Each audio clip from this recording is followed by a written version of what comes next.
નમસ્કાર,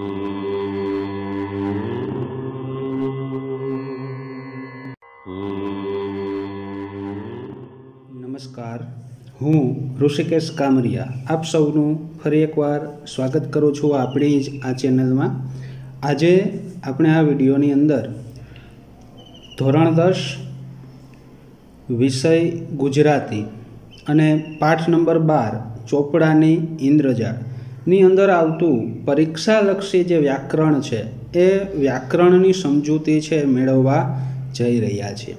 એ પહેલાં આપ આ ચેનલની અંદર નવા હો, ચેનલને હજી સુધી સબસ્ક્રાઈબ ન કરી હોય તો ચેનલને સબસ્ક્રાઈબ કરો, બાજુમાં રહેલ બેલ આઇકન પ્રેસ કરો કે જેથી કરી અને આવનારા મારા બધા જ વિડીયોનું નોટિફિકેશન આપને મોબાઈલમાં મળતું રહે। અને વિડીયો પસંદ પડે તો ચોક્કસથી લાઈક કરો અને તમારા મિત્ર વર્તુળમાં શેર કરો। તો ચાલો જોઈએ પાઠ નંબર 12 ચોપડાની ઇન્દ્રજાળ અને તેમાં આવતું વ્યાકરણ સમજૂતી। તો સૌપ્રથમ સાચી જોડણી, બોર્ડની એક્ઝામમાં જોડણીનો 1 માર્ક્સ છે એ 1 માર્ક્સમાં જોડણી પૂછવામાં આવે છે। તો આની અંદર આવતી જે મહત્ત્વની જોડણી છે કે જે જોડણી કેવી રીતે લખાય છે એ આના ઉપર એક નજર છે એ નાખીએ। શાહુકાર, શરીફ, કિમિયો,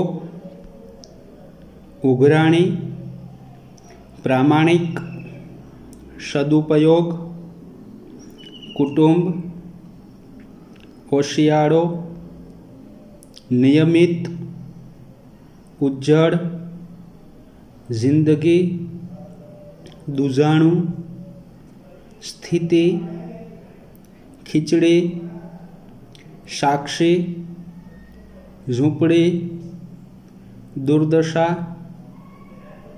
ત્યારબાદ પ્રત્યય ઓળખાવો, જેની અંદર પ્રથમ શબ્દ છે અજ્ઞાન। તો જેનો પ્રત્યય છે જ્ઞાન ઉપરથી અજ્ઞાન શબ્દ છે એ બન્યો એટલે પૂર્વ પ્રત્યય। ત્યારબાદ છે લાચારી, જેમાં આવશે પર પ્રત્યય, લાચાર પરથી લાચારી। પ્રામાણિક, તો પ્રમાણ પરથી પ્રામાણિક એટલે પર પ્રત્યય। ત્યારબાદ છે સદુપયોગ, ઉપયોગ ઉપરથી સદુપયોગ શબ્દ બન્યો છે એટલે પૂર્વ પ્રત્યય। બદતર, તો એમાં આવશે પૂર્વ પ્રત્યય। ઉજ્જડ, એમાં પણ આવશે પૂર્વ પ્રત્યય। લેણદાર, તો એમાં આવશે પર પ્રત્યય। ભીખલો, એમાં આવશે પર પ્રત્યય। લંગોટિયા, જેમાં આવશે પર પ્રત્યય। શાહુકારી, એમાં પણ પર પ્રત્યય। વ્યવહાર, તો એમાં આવશે પૂર્વ પ્રત્યય। શોષણ, એમાં આવશે પર પ્રત્યય। ત્યારબાદ છે ધ્વનિ શ્રેણી છૂટી પાડો, જેની અંદર પ્રથમ શબ્દ છે રાજ્ય। તો જેના સ્વર અને વ્યંજન છે એ છૂટા પડશે ર વત્તા આ વત્તા જ વત્તા ય વત્તા અ। પ્રજા, જેના સ્વર અને વ્યંજન છૂટા પડશે પ વત્તા ર વત્તા અ વત્તા જ વત્તા આ। મૃત્યુ, જેના સ્વર અને વ્યંજન છે એ છૂટા પડશે મ વત્તા રૂ વત્તા ત વત્તા ય વત્તા ઉ।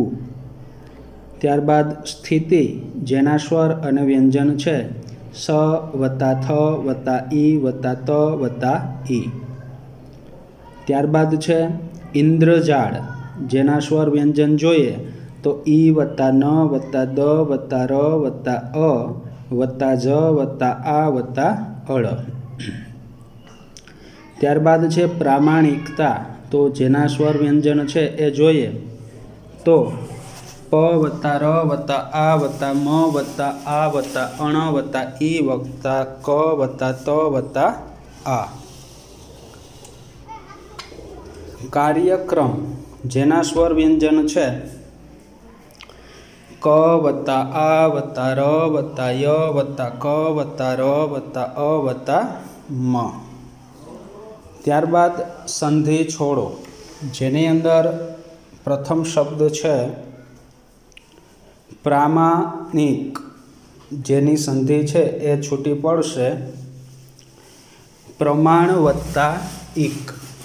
ત્યારબાદ છે પથ્થર, જેની સંધિ છૂટી પડશે પત વત્તા થર. ત્યારબાદ ઋણ, જેની સંધિ છે એ થશે રૂ વત્તા ન. દુર્દશા, જેની સંધિ છૂટી પડશે દૂર વત્તા દશા. શ્રદ્ધા, જેની સંધિ છૂટી પડશે શ્રદ્ધ વત્તા ધા. સંધિ જોડો, જેની અંદર પ્રથમ શબ્દ છે નીર અથવા તો નિશ અથવા નિહી, કોઈ પણ છે તમે લખી શકો, પ્લસ રવ એટલે એની સંધિ છે એ જોડાશે નીરવ. અન વત્તા એક એટલે અનેક. અર્થ વત્તા ઇક એટલે આર્થિક.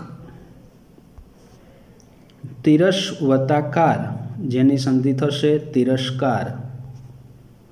ઉત્ત વત્તા જળ એટલે ઉજ્જળ. વિરોધ વત્તા આભાસ, જેની સંધિ થશે વિરોધાભાસ. અતિશય વત્તા ઉક્તિ એટલે અતિશયોક્તિ. ત્યારબાદ છે સમાસ ઓળખાવો, જેમાં પ્રથમ શબ્દ છે ઇન્દ્રજાળ, જેનો સમાસ થશે તત્પુરુષ સમાસ. વિગ્રહ કરવો હોય તો ઇન્દ્રની ઝાડ. દરિદ્ર નારાયણ, જેનો સમાસ થશે તત્પુરુષ દરિદ્રનો નારાયણ, ગરીબનો ભગવાન. ઋણમુક્ત, જેનો સમાસ થશે તત્પુરુષ ઋણમાંથી મુક્ત. સદુપયોગ એટલે કર્મધારય સમાસ, સારો ઉપયોગ. ત્યારબાદ છે ઘી કેળા, તો ઘી અને કેળા એટલે દ્વંદ્વ સમાસ. કામકાજ, કામ અને કાજ દ્વંદ્વ સમાસ. રાત દિવસ, રાત અને દિવસ દ્વંદ્વ સમાસ. દાળ ચોખા, દાળ અને ચોખા એટલે દ્વંદ્વ સમાસ. ભણવા ગણવાનું, ભણવાનું અને ગણવાનું દ્વંદ્વ સમાસ. થોડું ઘણું, થોડું કે ઘણું દ્વંદ્વ સમાસ. સ્વર્ગવાસ, એનો સમાસ થશે તત્પુરુષ સ્વર્ગમાં વાસ. ભાડાખત, એના માટે સમાસ થશે મધ્યમપદ લોપી સમાસ. ભાડુંની વિગત દર્શાવતો ખત એટલે ભાડાખત. ત્યારબાદ છે બે ત્રણ, બે કે ત્રણ દ્વંદ્વ સમાસ. રક્તવર્ણ એટલે લાલ રંગ કર્મધારય સમાસ. અને બહુવ્રીહી સમાસ પણ થશે, જેનો બહુવ્રીહીનો વિગ્રહ થશે જેનો વર્ણ રક્ત એટલે કે લાલ છે તે. ત્યારબાદ શોષણખોર એટલે ઉપપદ સમાસ, શોષણ કરનાર. લેણદાર એટલે ઉપપદ સમાસ. ત્યારબાદ છે દાસ કાકા, એનો સમાસ થશે કર્મધારય સમાસ. દાસ કાકા કેવા, તો કે દાસ એવા કાકા. ચીજ વસ્તુ, તો ચીજ અને વસ્તુ દ્વંદ્વ સમાસ. ઋણ રાહત, તો મધ્યમપદ લોપી સમાસ કે ઋણમાંથી આપવામાં આવતી રાહત. વિધવા બહુવ્રીહી સમાસ, જેનો પતિ મૃત્યુ પામ્યો છે તે વિધવા. ત્યારબાદ વાક્ય પરિવર્તન છે, એની અંદર જોઈએ તો અમે જીવલાને ઘેર પહોંચ્યા, કર્મણી વાક્ય બનાવો. તો એનું કર્મણી વાક્ય થશે અમારાથી જીવલાને ઘેર પહોંચાયું, અથવા મારાથી જીવલાને ઘેર પહોંચાયું, અથવા અમારાથી જીવલાને ઘેર પહોંચાયું. જીવલો અવારનવાર ઘરે આવતો, કર્મણી વાક્ય બનાવો. તો એનું થશે જીવલાથી અવારનવાર ઘરે અવાતું. જીવલાએ વિદાય લીધી, કર્મણી વાક્ય બનાવો. તો જીવલાથી વિદાય લેવાઈ. બાપુના ગુજરી ગયા પછી બા મને ઉઘરાણીએ મોકલે. કર્મણી વાક્ય બનાવો. તો બાપુના ગુજરી ગયા પછી બા દ્વારા મને ઉઘરાણીએ મોકલવામાં આવતો. ત્યારબાદ છે ગોવિંદ ક્યાંકથી ઘી લઈ આવ્યો. પ્રેરક વાક્ય બનાવો. તો એની અંદર જીવલાએ ગોવિંદ પાસે ક્યાંકથી ગાયનું ઘી મંગાવ્યું. ગોવિંદે કાંદા સમાર્યા. પ્રેરક વાક્ય બનાવો. અમે ગોવિંદ પાસે કાંદા સમારાવ્યા. ત્યારબાદ છે જીવલો થોડું ઘણું ઘરમાં કામ કરતો. પ્રેરક વાક્ય બનાવો. જેનો જવાબ છે બા જીવલા પાસે ઘરનું થોડું ઘણું કામ કરાવતી. ગોવિંદે થેલીમાં શાકભાજી ભર્યા. પ્રેરક વાક્ય બનાવો. પછી મેં ગોવિંદ પાસે થેલીમાં શાકભાજી ભરાવ્યા. ત્યારબાદ છે મોટી દીકરી ચોખા દળેલા. મોટી દીકરીએ ચોખા દળેલા. પ્રેરક વાક્ય બનાવો. તો જીવલાએ મોટી દીકરી પાસે ચોખા દળાવ્યા. ફોગટ થોડું આપે છે. ભાવે વાક્ય બનાવો. તો ફોગટ થોડું અપાય છે. અમે ઉઘરાણી કરવા જીવલા પાસે ગયા. ભાવે વાક્ય બનાવો. અમારાથી ઉઘરાણી કરવા જીવલા પાસે જવાયું. જીવલાએ પૈસા ન આપ્યા. ભાવે વાક્ય બનાવો. જીવલાથી પૈસા અપાયા નહીં. જીવલાથી વારંવાર ઘરે અવાતું. કર્તરી વાક્ય બનાવો. જીવલો અવારનવાર ઘરે આવતો અથવા તો જીવલો વારંવાર ઘરે આવતો. ત્યારબાદ છે અલંકાર ઓળખાવો. જેની અંદર જોઈએ તો જીવલાની બોડી જેવી દુર્દશા મેં જ કરેલી. જે વાક્યમાં અલંકાર છે એ ઉપમા અલંકાર. ત્યારબાદ છે જીવલો ઓશિયાળાની જેમ ખાય છે. તો જેમ શબ્દ એટલે કે વાક્યનો જે અલંકાર છે એ છે ઉપમા અલંકાર. જીવલો જુવાનીમાં પણ હાડપિંજર જેવો થઈ ગયેલો. જેનો અલંકાર છે એ પણ ઉપમા અલંકાર. મૂળાના પતિકા જેવા રૂપિયા રોકડા કાઢી આપ્યા છે. એનો અલંકાર છે એ થશે ઉપમા અલંકાર. પ્રેમનો શીરો એનો આનંદ વળી ઓર જ હોય છે. તો પ્રેમનો શીરો એટલે કે રૂપક અલંકાર પ્રેમરૂપી શીરો. ત્યારબાદ રાંકડી ભોળી લંગોટિયા પ્રજા મૂંગા ઢોર કરતાં બદતર જીવન જીવતી. એટલે વ્યતિરેક અલંકાર કે મૂંગા ઢોર કરતાં પણ બદતર ચડિયાતું છે બતાવ્યું છે. શાહુકારના રાતા ચોપડામાં દેવું 5 ગણું બોલતું હતું. શાહુકારના રાતા ચોપડામાં દેવું 5 ગણું બોલતું હતું. શ્લેષ અલંકાર. ત્યારબાદ છે વિરુદ્ધાર્થી શબ્દો. જેની અંદર જોઈએ તો શાહુકાર, તો એનો વિરુદ્ધાર્થી ગરીબ. અજ્ઞાની જ્ઞાની. પ્રામાણિક અપ્રામાણિક. ઉદાર તો કંજૂસ. લેણદાર દેણદાર. વફાદારી તો બેવફાઈ. સોંઘારત તો મોંઘારત. ત્યારબાદ સમાનાર્થી શબ્દો. જેની અંદર જોઈએ તો ગરીબ એના માટે છે રાંક દરિદ્ર. ઋણ તો એનો સમાનાર્થી છે કરજ કે દેવું. જુલમ એનો સમાનાર્થી થશે અત્યાચાર અન્યાય. લાગો જેનો સમાનાર્થી થાય છે કર કે વેરો.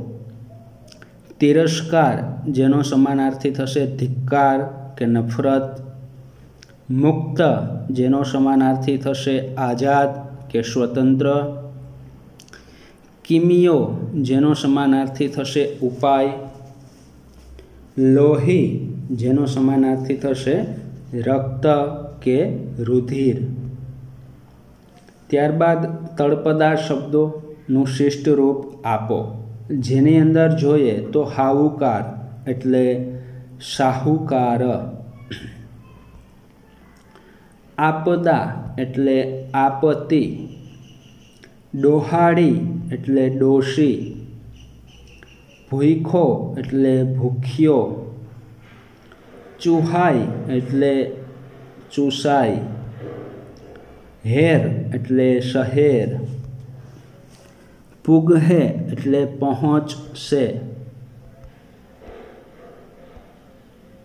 સોંઘારત એટલે સસ્તાઈ અથવા તો સસ્તું, પોયરા એટલે છોકરા, પૈહા એટલે પૈસા, હાવ એટલે સાવ, ગિયો એટલે ગયો. ત્યારબાદ છે શબ્દ સમૂહ માટે એક શબ્દ. જેની અંદર જોઈએ તો ખરાબ દશા હોવી તે એટલે એના માટે એક શબ્દ થશે દુર્દશા. વ્યાજે પૈસા ધીરનાર એના માટે શબ્દ છે શાહુકાર. આર્થિક બદલો આપ્યા વિના કરાતી મજૂરી કે કામ એના માટે શબ્દ છે વેઠ. જમીન ગણોતે ખેડનાર એના માટે શબ્દ છે ગણોતીયો. જેનો પતિ મૃત્યુ પામ્યો છે એવી સ્ત્રી એટલે વિધવા. પૈસા ધીરનાર ધીરવાનું કામ કરનાર એના માટે શબ્દ છે લેણદાર. 10 વર્ષનો સમયગાળો એટલે દાયકો કે દશકો. વ્યાજે નાણાંની આપ-લે કરવી એટલે ધીરધાર. રહેવાની સગવડ સાથે ફળઝાડનું ખેતર એના માટે છે વાડી. લેણા પેટે નીકળતા નાણાં વારે ઘડીએ કરવામાં આવતી માંગ એટલે ઉઘરાણી. ખેડૂતને જમીન ખેડવા આપી હોય એના બદલામાં ભાડું આપવાનો લેખ એટલે ગણોત. મુસાફરીમાં સાથે લીધેલું ખાવાનું ભોજન એના માટે એક શબ્દ છે ભાથું. ત્યારબાદ છે રૂઢિપ્રયોગ. પેટે પાટા બાંધવા જેનો અર્થ થાય છે આર્થિક તકલીફ ભોગવવી અથવા તો ગરીબ સ્થિતિ હોવી. હૃદય દ્રવી ઉઠવું એના માટે અર્થ છે ખૂબ જ દુઃખી થવું. 1755 જેનો અર્થ છે અજ્ઞાન પ્રજાને છેતરવા માટે પ્રયોજાતું ખોટું ગણિત. વાત ગળે ન ઉતરવી એના માટે અર્થ જે છે એ મગજમાં ન આવવું અથવા તો ન સમજાવવું. ઘી કેળા હોવા એનો અર્થ થાય છે પૈસાદાર હોવું, માલામાલ હોવું કે ખૂબ જ સમૃદ્ધ હોવું. અરેરાટી અનુભવવી જેના માટે અર્થ છે ત્રાસી જવું અથવા તો દુઃખ અનુભવવું.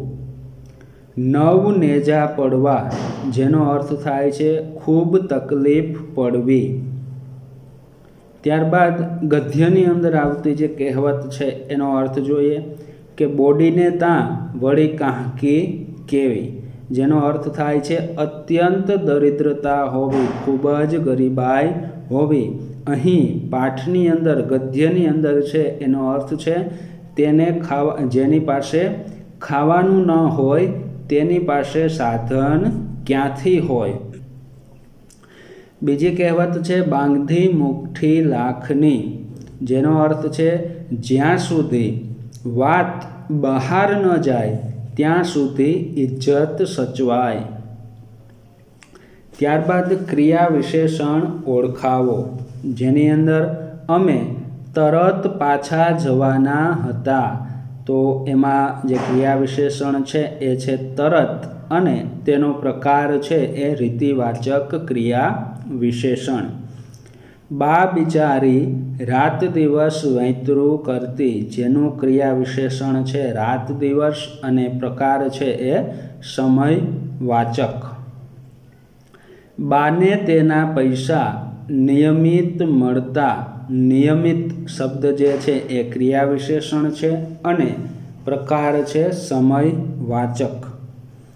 તેણે અજંપામાં રાત વિતાવી, અજંપો એ ક્રિયા વિશેષણ અને એનો પ્રકાર છે રીતિવાચક. હાડમાંસને ચૂથવામાં જરાય અરેરાટી નહોતી અનુભવતી. તો એમાં ક્રિયા વિશેષણ છે જરાય અને પ્રકાર છે એ પ્રમાણવાચક અથવા તો પરિમાણવાચક. હવે ગુજરાનના સાધન તરીકે દુજાણું ને પિતાજીની ઉઘરાણી બે જ રહ્યા, જેનો ક્રિયા વિશેષણ છે હવે અને પ્રકાર છે સમયવાચક. જીવલો તદ્દન ભાંગી ગયેલો, તદ્દન શબ્દ છે એ ક્રિયા વિશેષણ અને પ્રકાર થશે પ્રમાણવાચક. નાના છોકરા ટીકી ટીકીને જોઈ રહ્યા હતા, એમાં ટીકી ટીકીને અને પ્રકાર છે એ છે રીતિવાચક. સવારે બાને પૂછ્યું, જીવલાનું દેવું ક્યારે પૂરું થશે? તો સવારે એ સમયવાચક ક્રિયા વિશેષણ. એકવાર ઉઘરાણી કરવા જીવલાને ત્યાં મરઘમાળ જવાનું થયું. તો એકવાર અને સમયવાચક ક્રિયા વિશેષણ. જીવલો રાત દિવસ કાળી મજૂરી કરે, રાત દિવસ ક્રિયા વિશેષણ અને પ્રકાર છે સમયવાચક. આજે દાસ કાકા ફરી હિસાબ કરશે, એમાં આજે એ સમયવાચક ક્રિયા વિશેષણ. તું હવે અમારા લેણામાંથી છૂટો, હવે સમયવાચક ક્રિયા વિશેષણ. જીવલો અવારનવાર ઘરે આવતો, અવારનવાર એ સમયવાચક ક્રિયા વિશેષણ. રોકડ બહુ નહોતો આપી શક્યો, તો અહીંયા બહુ એ પ્રમાણવાચક ક્રિયા વિશેષણ. અમે એના ખેતરમાં ઉપડ્યા, ખેતરમાં એ સ્થળવાચક ક્રિયા વિશેષણ અથવા તો સ્થાનવાચક પણ એને કહી શકીએ. ત્યારબાદ વિશેષણ ઓળખાવો, જેની અંદર પ્રથમ વાક્ય છે જીવલો દાનતનો શુદ્ધ હતો. તો અહીંયા વિશેષણ પણ ઓળખાવવાનું હોય છે અને એનો જે પ્રકાર છે એ પ્રકાર પણ ઓળખાવવાનો હોય છે. તો અહીંયા શુદ્ધ એ વિશેષણ છે, કેવો હતો? તો કે શુદ્ધ હતો અને એનો જે પ્રકાર છે એ ભાવવાચક વિશેષણ. ત્યારબાદ વળી બીજો શાહુકાર કરેલો, કેટલો શાહુકાર? તો કે બીજો. તો એ બીજો શબ્દ છે એ વિશેષણ બનશે અને પ્રકાર છે એ થશે સંખ્યાવાચક વિશેષણ. ઉજ્જડ જમીનમાં થોડું ઘણું પકવે, થોડું ઘણું એ છે ઉજ્જડ જમીન કેવી? ઉજ્જડ. તો એ ગુણવાચક વિશેષણ. હું શોષણખોર છું, એની અંદર હું એ સાર્વનામિક વિશેષણ. રાતા ચોપડામાં 5 ગણું દેવું બોલતું હતું, રાતો અને 5 ગણું બંને વિશેષણ છે. રાતો છે એ રંગવાચક અથવા તો એને ગુણવાચક તરીકે પણ ઓળખાવી શકાય અને 5 ગણું એ છે સંખ્યાવાચક વિશેષણ. ગોવિંદને મોકલી ગાયનું પાશેર ઘી મંગાવ્યું. તો એની અંદર વિશેષણ છે પાશેર એટલે સંખ્યાવાચક. ત્યારબાદ સંજ્ઞાનો પ્રકાર જણાવો.